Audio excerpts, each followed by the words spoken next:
Assalamualaikum warahmatullahi wabarakatuh. Shalom, Om Swastiastu, Namo Buddhaya, salam kebajikan bagi kita semua. Izinkan saya memperkenalkan diri. Nama saya Rensi Angelika Hardiana, NPM 22700067 dari kelompok tutor A3.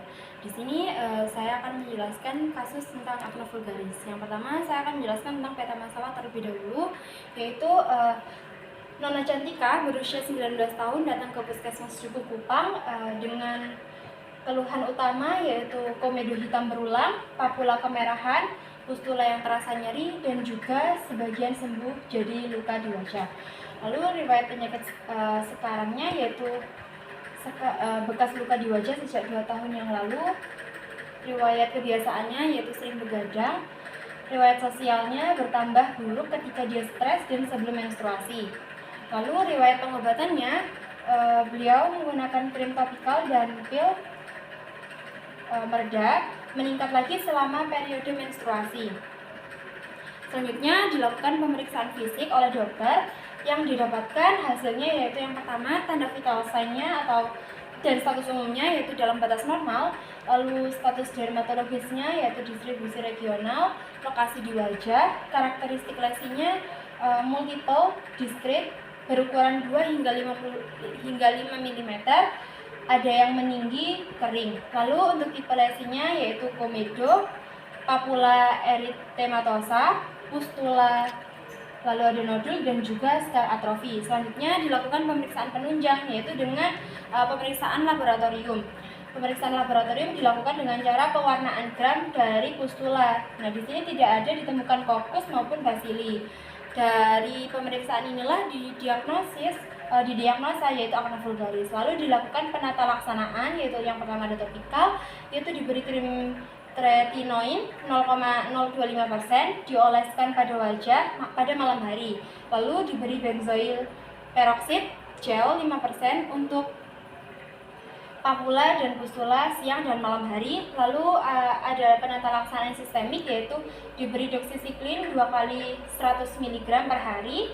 Dan juga dokter memberikan beberapa saran kepada Nona Cantika, yaitu yang pertama melakukan pengobatan secara teratur. Lalu yang kedua menghindari faktor pencetus jerawat jika memungkinkan. Selanjutnya sebulan kemudian Nona Cantika ini datang lagi ke puskesmas untuk tindak lanjut. Nah, didapatkan komedo dan papula eritematosa pada wajahnya berkurang dan sudah tidak ditemukan pustula. Lalu Nona Cantika disarankan untuk melanjutkan terapi acne vulgarisnya secara teratur dan datang untuk kontrol setiap bulannya. Selanjutnya saya akan menjelaskan tentang peta konsepnya. Yang pertama yaitu ada sebaceous gland. Nah, kelenjar sebacea ini terletak di bawah permukaan kulit. Kelenjar ini berfungsi untuk mengeluarkan zat minyak yang disebut sebum. Kelenjar sebacea ini bersama dengan kelenjar keringat juga berperan dalam mengatur suhu tubuh agar tetap stabil. Selanjutnya ada histologi dari kelenjar sebacea. Yang pertama yaitu bentuknya branchial acina gland. Ductusnya mengeluarkan sekresi di infundibulum rambut, lalu menempel pada dermis di seluruh tubuh kecuali palmar atau telapak tangan dan juga plantar atau telapak kaki. Nah, paling banyak ini di daerah wajah, jidat, dan juga kulit kepala atau scalp. Selanjutnya ada sekresi tipe holokrin. Nah, ini mengeluarkan sebum, sekresi minyak dan squama. Fungsi dari sebum ini untuk jadi barrier fluida, menjaga dari stres oksidatif, mikroorganisme asing, dan juga menjaga kelembapan kulit dan rambut. Selanjutnya ada fisiologi. Nah, berada pada sel yang paling luar di membran basalis yang berukuran kecil dan tidak memiliki droplet lipid. Kemudian sel tersebut mulai bergerak ke arah tengah kelenjar lalu memproduksi lipid dalam bentuk droplet. Nah, setelah itu sel jadi membesar karena terdapat isi lipid, tetapi inti serta substansi sel lainnya mulai menghilang. Sel mencapai ductusnya lalu mulai pecah dan melepaskan kandungannya. Kemudian terbentuklah sebum. Nah, sebum ini merupakan campuran trigliserida, kolesterol, dan juga protein dan garam inorganik. Sebum ini berfungsi mencegah evaporasi air yang berlebihan, melembutkan kulit, dan menghambat pertumbuhan beberapa bakteri.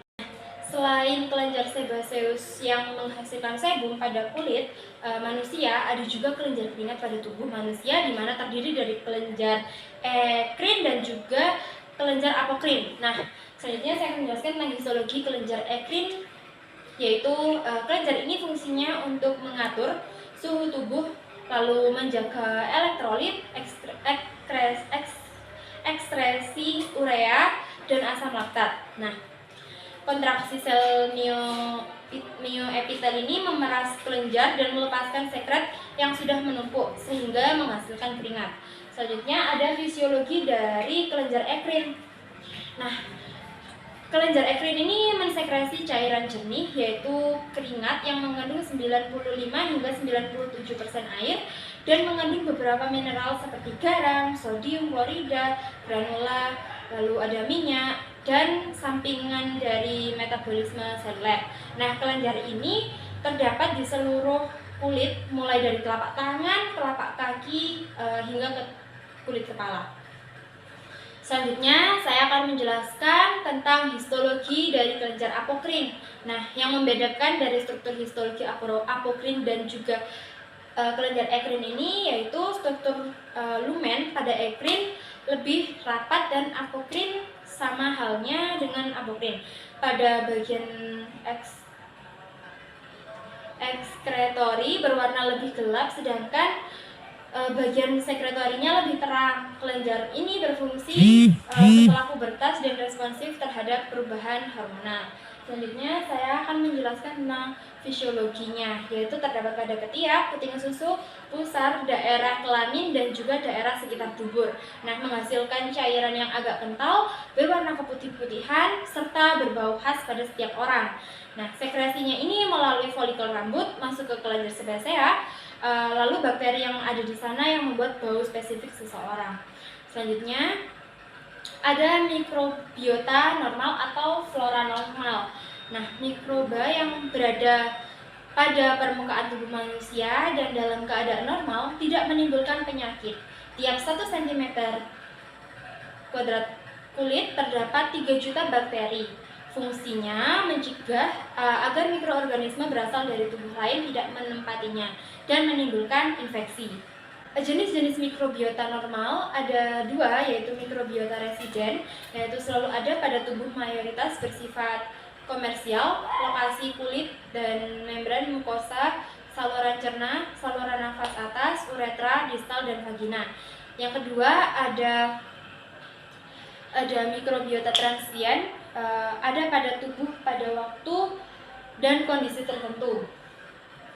Nah, ada penggolongan dan contoh-contoh flora normal, yaitu yang pertama ada bakteria, yang kedua ada yeast, yang ketiga ada mites, dan yang terakhir ada mikrobiota. Nah, pada kasus ini kita fokus pada bagian kulit, yaitu sebaceous gland. Nah, seperti yang disebutkan sebelumnya, bahwa pada normalnya sebaceous gland ini menghasilkan sebum, tetapi juga dapat terjadi keabnormalan produksi sebum pada kelenjar ini, di mana dapat terjadi patogenesis pada kelenjar tersebut yang menyebabkan kondisi kulit ini yang disebut acne vulgaris.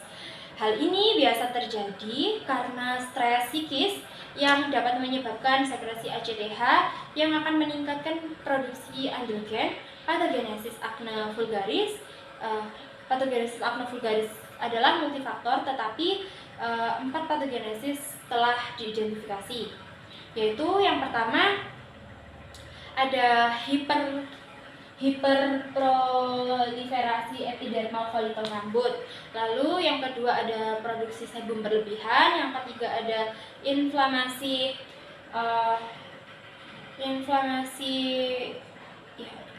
dan yang terakhir adanya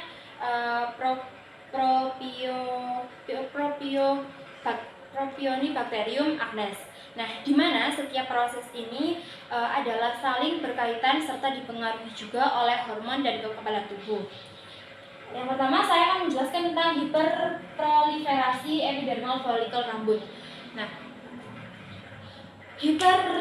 proliferasi folikular epidermal mengakibatkan pembentukan mikrokomedo epitel folikel rambut bagian atas atau infundibulum menjadi hiperkeratotik akibat peningkatan kofiesi pada keratinosit.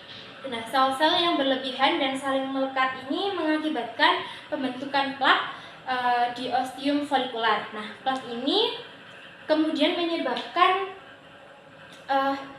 menyebabkan saluran yang mengandung keratin atau sebum dan bakteri menumpuk di folikel. Nah, kombinasi hal ini menyebabkan dilatasi folikel rambut bagian atas yang akhirnya menimbulkan mikrokomedo.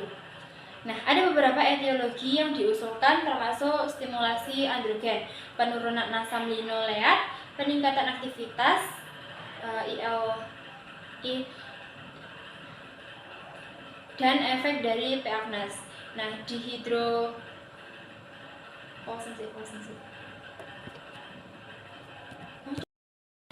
dihidrotestosteron (DHT) adalah androgen yang mungkin memainkan peran dalam patogenesis acne vulgaris. Nah, kelenjar sebasea sendiri mensekresikan lipid melalui sekresi holokrin. Selanjutnya, kelenjar ini menjadi aktif saat pubertas karena adanya peningkatan hormon androgen perempuan progesteron, laki-laki testosteron, yang memicu produksi sebum. Hormon androgen ini menyebabkan peningkatan ukuran kelenjar sebasea, menstimulasi produksi sebum, serta menstimulasi proliferasi keratinosit pada ductus kelenjar sebasea dan acroinfundibulum. Nah, untuk folikel rambut sendiri memiliki histologi, yaitu yang pertama terdiri atas sarung akar rambut dalam dan sarung akar rambut luar yang berasal dari epidermis. Selanjutnya, sarung akar rambut ini diselubungi oleh jaringan ikat dermis. Selain folikel rambut yang terdiri dari keratin, manusia juga memiliki kuku yang terdiri dari keratin, di mana histologi kuku yaitu yang pertama, kuku terletak di distal palang, jari tangan dan kaki merupakan keratin yang terletak di atas nail bed, epidermis, dan terdapat kutikula. Nah, kembali pada terjadinya hiperproliferasi keratin pada folikel rambut pasien, selanjutnya terjadi produksi sebum yang berlebihan.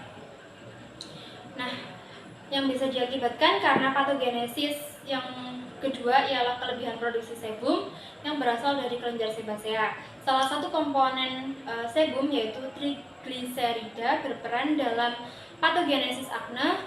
Trigliserida dipecah menjadi asam lemak bebas oleh P. agnes sebagai flora normal unit pilosebasea.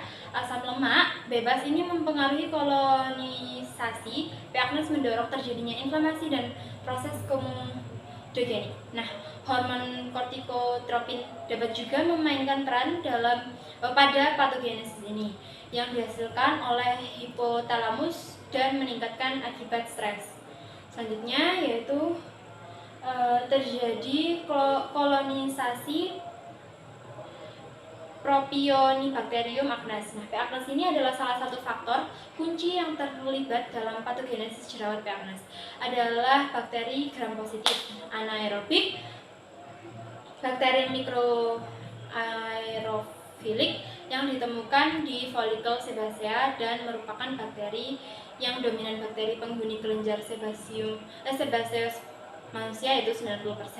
Bakteri ini lebih suka pada daerah dengan produksi sebum yang tinggi dan merupakan bakteri utama yang terlibat dalam patogenesis jerawat P. agnes. P. agnes ini menghasilkan komponen aktif seperti lipase dan faktor kemotaktif. Ini ada metabolisme. Yang pertama ada metabolisme dengan cara menstimulasi respons inflamatori. Lalu yang kedua ada faktor virulensi, yaitu peranan P. agnes pada pembentukan jerawat adalah memecah trigliserida yang merupakan salah satu komponen dari sebum menjadi asam lemak bebas sehingga terjadi kolonisasi P. agnes yang memicu inflamasi. Selanjutnya ada pengobatan jerawat, yaitu dilakukan dengan cara memperbaiki abnormalitas folikel, lalu menurunkan produksi sebum, menurunkan jumlah koloni P. agnes dan menurunkan inflamasi pada kulit.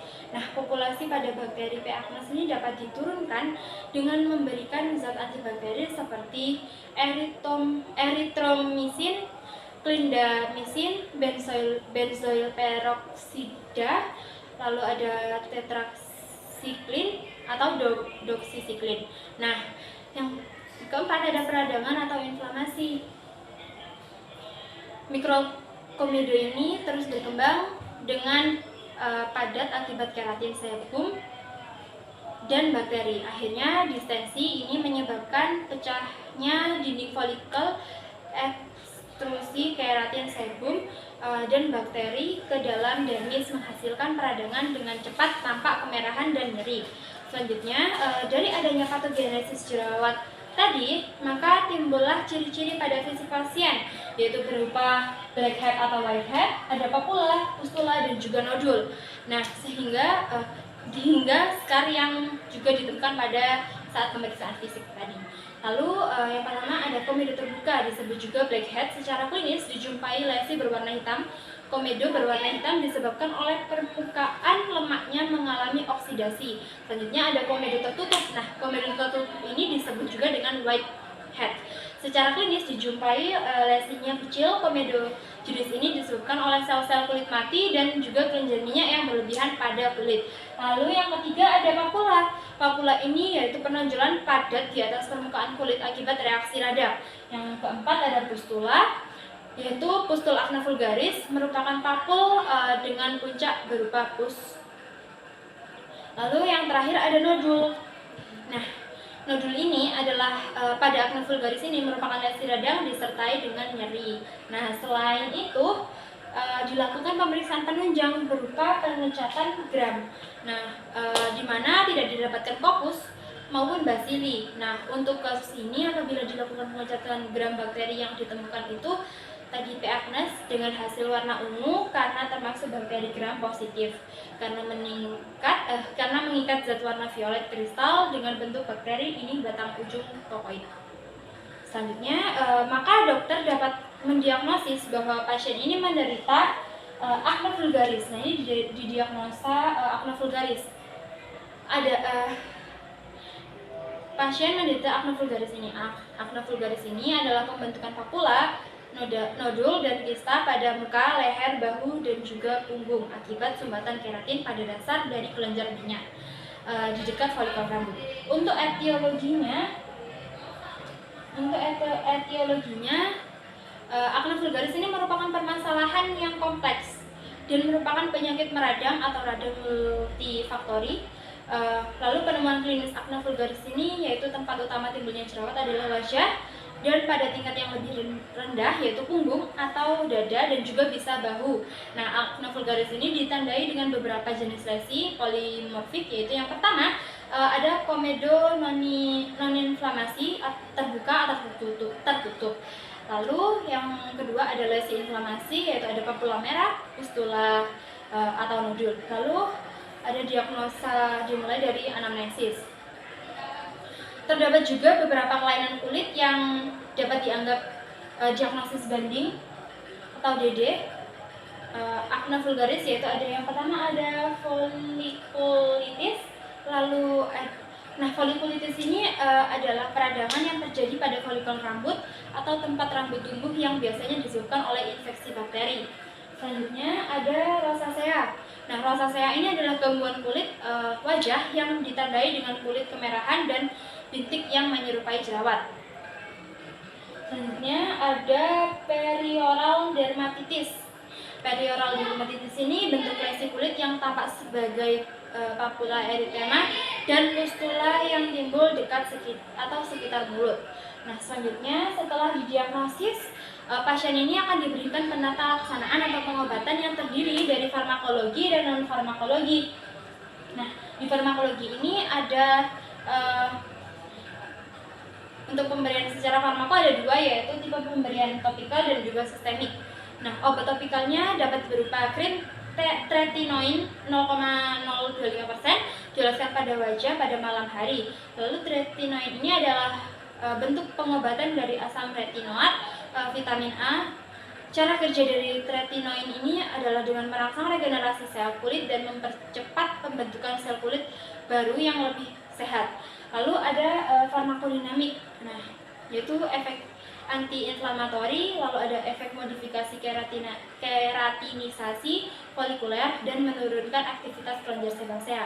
Nah, untuk farmakokinetiknya yaitu yang pertama absorpsi tretinoin topikal pada kulit sangatlah minimal. Lalu yang kedua ada tretinoin dimetabolisasi di hati oleh isoenzim CYP, yaitu yang ketiga ada ekskresi terjadi via urin 63% dan juga feses 30%. Lalu yang kedua dengan benzoyl peroxide gel 5% untuk papula dan pustula siang dan malam. Benzoyl peroksida adalah obat terbentuk gel atau krim untuk mengatasi jerawat jenis ringan hingga sedang. Kemampuan utamanya adalah sifat antibakteri, mengurangi produksi minyak di kulit yang juga dapat mempermudah membersihkan kotoran yang menempel pada kulit. Lalu untuk mekanisme kerjanya yaitu bekerja dengan cara mempengaruhi pelepasan oksigen di sekitarnya. Lalu ada efek bakterisidial pada Propionibacterium acne, jenis bakteri yang ditemukan pada jerawat jenis vulgaris. Lalu yang ketiga ada meningkatkan pembentukan kembali sel-sel epitel kulit sehingga terjadi pengelupasan kulit yang membantu menghilangkan jerawat. Nah, lalu ada obat sistemik yaitu berupa doxycycline.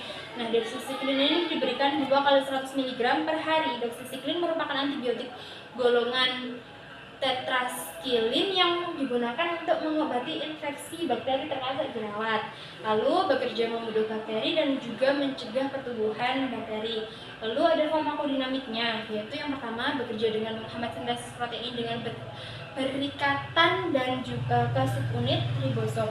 Lalu ribosom 30S dan diduga juga ke 50S. Penghambatan ini kemudian akan menghambat pertumbuhan bakteri. Lalu yang kedua ada cara kerja lain diduga dengan menyekat disosiasi dan peptidil tRNA dari ribosom sehingga menghentikan proses sintesis proteinnya. Lalu ada farmakokinetiknya, yaitu yang pertama absorpsi, bioavailabilitas doxycycline minimal 80 hingga 95%. Lalu ada distribusi, yaitu konsentrasi tertinggi dilaporkan terdapat di liver, ginjal, dan traktus digestif yang merupakan organ ekskretorik. Lalu ada metabolisme. Metabolisme doxycycline terjadi di hati sebagai diinaktivasi dari saluran cerna. Lalu ada ekskresi, yaitu doxycycline 35 hingga 60% diekskresikan melalui urin dan sisanya melalui feses. Lalu ada secara non farmako. Nah, di sini dokter memberikan beberapa saran kepada pasien berupa melakukan pengobatan secara teratur, lalu juga menghindari faktor pencetus jerawat jika memungkinkan. Selanjutnya ada sesuai dengan kasus ini, ada prognosisnya nih. Prognosisnya ini yaitu yang pertama ada coexitam bonam, tidak ada gejala atau tanda yang mengarah pada ancaman kematian, keadaan umum, kesadaran dalam batas normal. Lalu ada coefunctionam bonam, acne vulgaris menimbulkan lesi yang tidak mengganggu fisiologis kulit secara bermakna. Nah, yang terakhir ada coaxanationam, yaitu dubia et bonam. Dengan menghindari etiologi, maka tingkat kekambuhan dapat diminimalisir. Nah, selanjutnya saya akan menjelaskan tentang BHP, PHOP, dan juga CRP. Yang pertama BHP. BHP ada 4, yaitu autonomi, beneficence, non-maleficence, dan juga justice. Yang pertama autonomi, yaitu pasien memiliki kebebasan untuk menentukan apakah dia ingin diobati atau tidak pada kasus ini. Dokter sudah memberikan saran pengobatan berupa pemberian obat topikal dan juga minum, di mana bertujuan untuk mengurangi dari jerawat atau akne pada pasien yang disarankan kontrol secara teratur untuk tahu perkembangan dari kondisi pasien. Lalu pasien berhak memutuskan apakah dia akan mengikuti saran dari dokter tersebut atau tidak. Lalu dokter ini tidak dapat memaksakan kehendak pasien sekalipun demi kebaikan pasien. Lalu yang kedua ada beneficence, yaitu yang pertama dokter harus memberikan manfaat dan pelayanan terbaik kepada pasien, mulai dari anamnesis, pemeriksaan fisik, penunjang, hingga diagnosis dan juga penata laksanaannya. Pada kasus ini, dokter memberikan pengobatan guna memperbaiki kondisi pasien dengan memberi obat topikal dan obat sistemik atau oral, di mana mengakibatkan adanya perubahan kondisi pasien menjadi lebih baik. Selanjutnya ada non-maleficence atau tidak boleh memperburuk kondisi pasien. Dokter tidak boleh menyakiti atau memperburuk kondisi pasien. Pada kasus ini, dokter harus memberikan pengobatan yang sesuai dengan kondisi pasien, di mana obat yang diberikan harus sesuai umur dan kondisi dari seberapa berat atau ringan masalah kulit jerawat pada pasien, agar nantinya hasil dari pengobatan menjadi baik dan bukan malah memperburuk akne dari pasien. Lalu yang ketiga ada justice. Yang keempat ada justice, yaitu dokter harus bersikap adil kepada setiap pasiennya. Pasien dengan segala akne vulgaris akan diobati dengan cara yang sama tergantung dari tingkat keparahan dan seberapa berat atau ringan kondisi akne pasien tersebut. Selanjutnya ada PHOP. Yang pertama PHOP-nya ada health promotion, yaitu yang pertama memberikan edukasi ke pasien tentang apa itu akne vulgaris dan faktor resikonya. Lalu makanan apa saja yang harus dihindari agar tidak memperburuk kondisi pasien. Dan yang terakhir ada memberikan edukasi dukungan psikis bahwa kelainan kulit akne ini normal adanya dan hampir terjadi pada semua orang atau semua orang ini pernah mengalami. Lalu ada specific protection. Nah, specific protection ini yang pertama ada hindari makanan mengandung tinggi protein atau susu. Lalu yang kedua ada hindari stres berlebihan, menjaga kebersihan wajah, menggunakan sunblock. Lalu yang terakhir ada tidak memecat akne atau jerawat. Selanjutnya ada early diagnosis dan prompt treatment. Yang pertama yaitu kenali ciri-ciri dari akne vulgaris. Apabila muncul gejala, segera periksakan ke dokter, lalu menggunakan pengobatan yang sesuai dengan anjuran dokter. Selanjutnya ada bersabar menunggu hasil perubahan setelah menggunakan obat dari dokter. Hal ini disebabkan banyak orang yang merasa tidak sabaran dan berhenti melakukan pengobatan karena merasa pengobatan ini dianggap tidak ada perubahannya sama sekali, perubahan yang khusus untuk menyembuhkan akne tersendiri. Biasanya penyembuhan akne sendiri biasanya baru dapat terlihat sekitar 2 hingga 3 bulan. Lalu yang selanjutnya ada disability limitation, yaitu yang pertama untuk mencegah jerawat menjadi scar hingga memencet jerawat. Lalu ada rutin menggunakan obat yang dianjurkan dokter. Lalu yang ketiga ada rutin kontrol ke dokter untuk melihat perkembangan kulit berjerawat. Yang terakhir ada rehabilitation. Nah, rehabilitation ini memberikan dukungan psikis agar pasien dapat pulih baik fisik maupun mental, menjaga pola hidup sehat tetap berlangsung meskipun kondisi kulit sudah membaik. Lalu saya akan menjelaskan tentang CRP-nya.